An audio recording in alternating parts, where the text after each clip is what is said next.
जय श्री कृष्णा, राधे राधे। आप सभी भक्तों का आपके अपने YouTube चैनल श्री कृष्ण दीवानी में हार्दिक स्वागत है। आज के दिवस पौष महात्म्य के 8वें दिन की कथा का श्रवण करेंगे। पिछले अध्याय की कथा में आप सभी ने सुना था कि किस प्रकार श्री हरि ने मलमास को भगवान श्री कृष्ण के पास उनके लोक में गोलोक में पहुंचाया और फिर श्री कृष्ण भगवान ने मलमास को अपने ही समान कर दिया। उसके बाद भगवान श्री कृष्ण कहने लगे कि सभी मनुष्यों को मेरे इस मास में स्नान, पूजा, जप आदि करना, विशेष करके अपनी शक्ति के अनुसार दान करना चाहिए। जिसने भक्ति और श्रद्धा से पुरुषोत्तम मास में मेरी पूजा की, वह धन तथा पुत्र का सुख भोग कर अंत में मेरे गोलोक में वास करेगा। अब मेरी आज्ञा से सभी मनुष्य मलमास को पूजेंगे। मैंने सभी मासों में उत्तम इसको कर दिया है।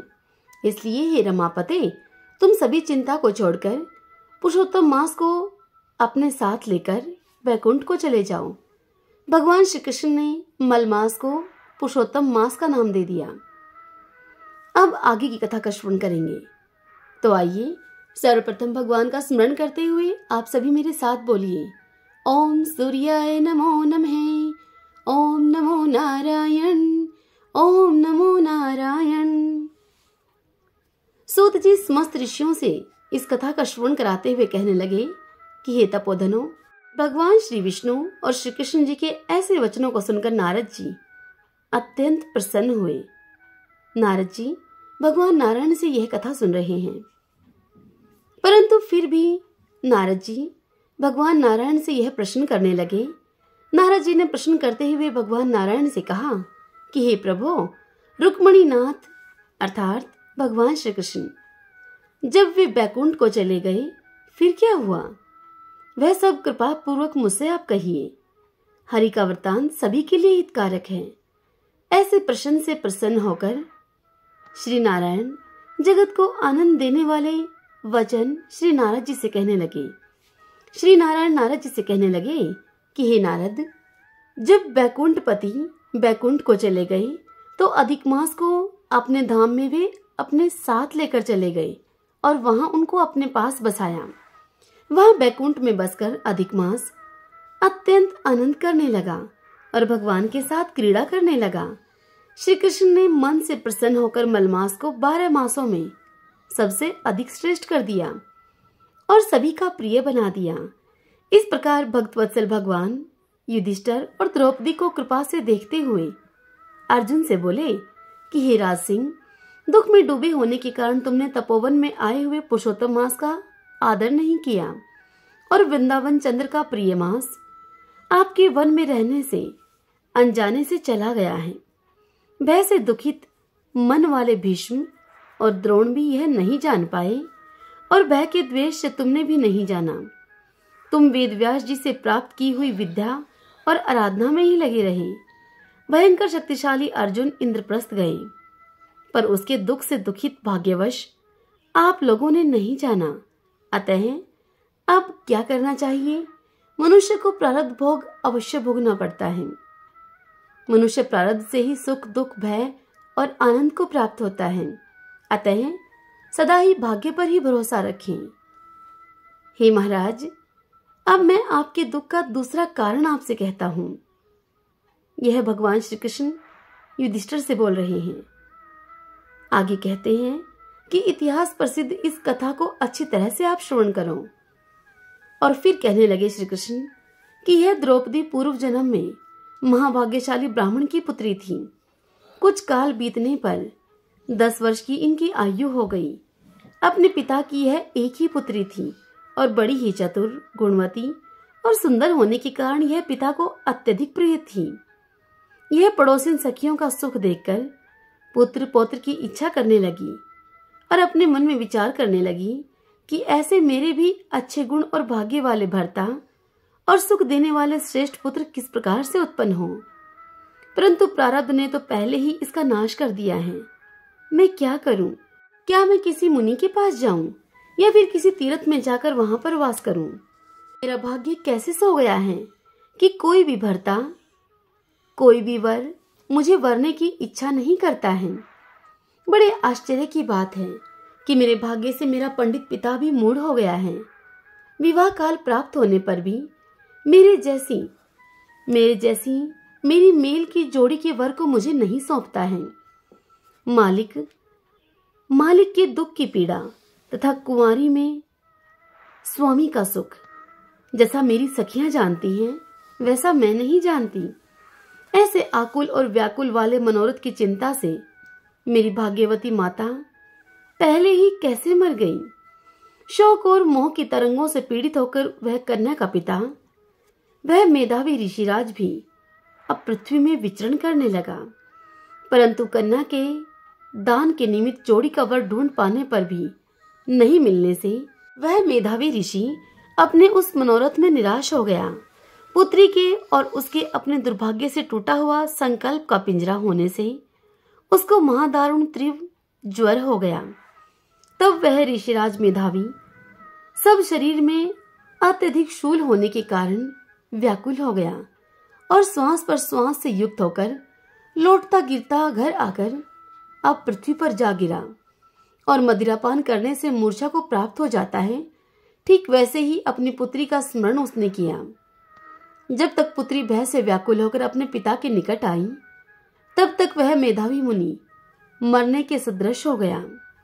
दैवयोग से अकस्मात कांपता हुआ और कन्यादान के प्रसंग से उठे हुए मोह उत्सव से रहित और पूर्व काल के लिए गृहस्थी के धर्मों से रहित होकर संसार की वासना को छोड़कर हरि में अपने मन को लगाता हुआ वह मेधावी ऋषिराज श्री हरि पुरुषोत्तम को स्मरण करने लगा। कहने लगा, हे श्री कृष्ण, हे गोविंद, हे हरे, हे मुरारी, हे राधेश, हे दामोदर, हे दीनानाथ, हे हर्षिकेश्वर, आपको नमस्कार करता हूँ। आप मेरी इस संसार रूपी समुद्र से रक्षा कीजिए। इस प्रकार मुनि के ऐसे वचनों को सुनकर बहुत जल्दी भगवान के पार्षद मरे हुए मेधावी मुनि के जीवात्मा को लेकर अब भगवान के वैकुंठ धाम को चले गए और वह पुत्री अपने पिता का मरण सुनकर हाय हाय करके रोती हुई और पिता की देह को गोदी में लेकर विलाप करने लगी।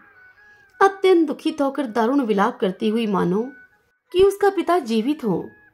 इस प्रकार अत्यंत व्याकुल होकर वह कहने लगी कि हाय पिता, मुझको आप किसके सहारे छोड़कर भगवान विष्णु के लोक में चले गए। हे तात, अब मैं बिना पिता के किसके साथ रहूंगी, किसके पास मैं रहूंगी। न तो मेरे भाई है, न कोई मेरा कुटुंबी है, न ही मेरी तपस्विनी माता ही है जो कि मेरे भोजन और वस्त्रों की चिंता करे। अब इस दशा में मैं मर भी जाऊंगी, जीने से अब मेरा क्या काम है।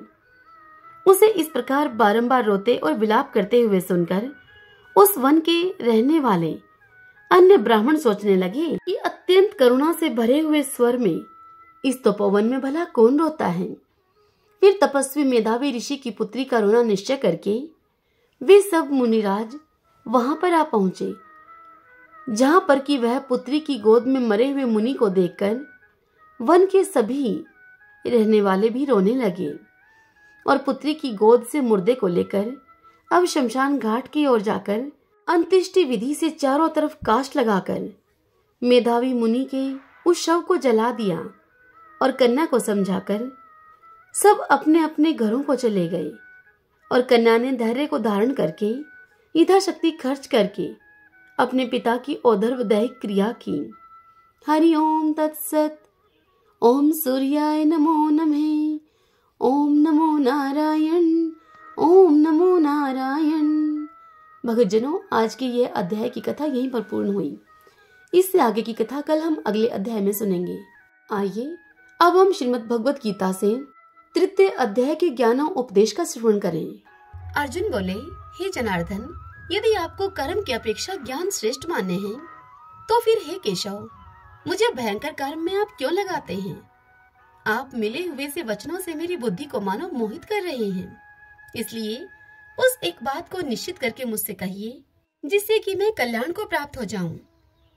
यह सुनकर श्री भगवान बोले, हे निष्पाप अर्जुन, इस लोक में दो प्रकार की निष्ठा मेरे द्वारा पहले कही गई है। उनमें से सांख्य योगियों की निष्ठा तो ज्ञान योग से और योगियों की निष्ठा कर्म योग से होती है।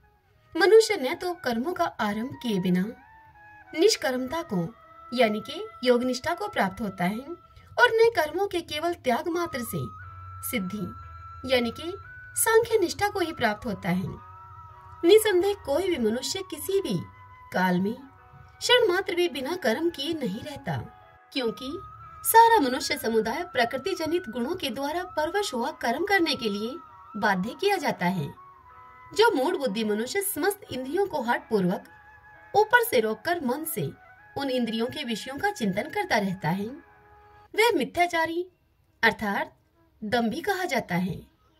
किंतु हे अर्जुन, जो पुरुष मन से इंद्रियों को वश में करके अनासक्त हुआ समस्त इंद्रियों के द्वारा कर्मयोग का आचरण करता है, वही श्रेष्ठ है। तो शास्त्र विहित कर्तव्य कर्म कर, क्योंकि कर्म न करने की अपेक्षा कर्म करना श्रेष्ठ है, और कर्म न करने से तेरा शरीर निर्वाह भी सिद्ध नहीं होगा। यज्ञ के निमित्त किए जाने वाले कर्मों से अतिरिक्त दूसरे कर्मों में लगा हुआ यह मनुष्य समुदाय कर्मों से बंधता है। इसलिए हे अर्जुन, तू आसक्ति से रहित होकर उस यज्ञ के निमित्त ही भली भांति कर्तव्य कर्म को कर। प्रजापति ब्रह्मा ने कल्प के आदि में यज्ञ सहित प्रजाओं को रचकर उनसे कहा कि तुम लोग यज्ञ के द्वारा वृद्धि को प्राप्त हो, और वह यज्ञ तुम लोगों को इच्छित भोग प्रदान करने वाला हो। तुम लोग इस यज्ञ के द्वारा देवताओं को उन्नत करो, और वे देवता तुम लोगों को उन्नत करें। इस प्रकार निस्वार्थ भाव से एक दूसरे को उन्नत करते हुए तुम लोग परम कल्याण को प्राप्त हो जाओगे। यज्ञ के द्वारा बढ़ाए हुए देवता तुम लोगों को बिना मांगे ही इच्छित भोग निश्चय ही देते रहेंगे। इस प्रकार उन देवताओं के द्वारा दिए हुए भोगों को जो पुरुष उनको बिना दिए स्वयं भोगता है, वह चोर ही है।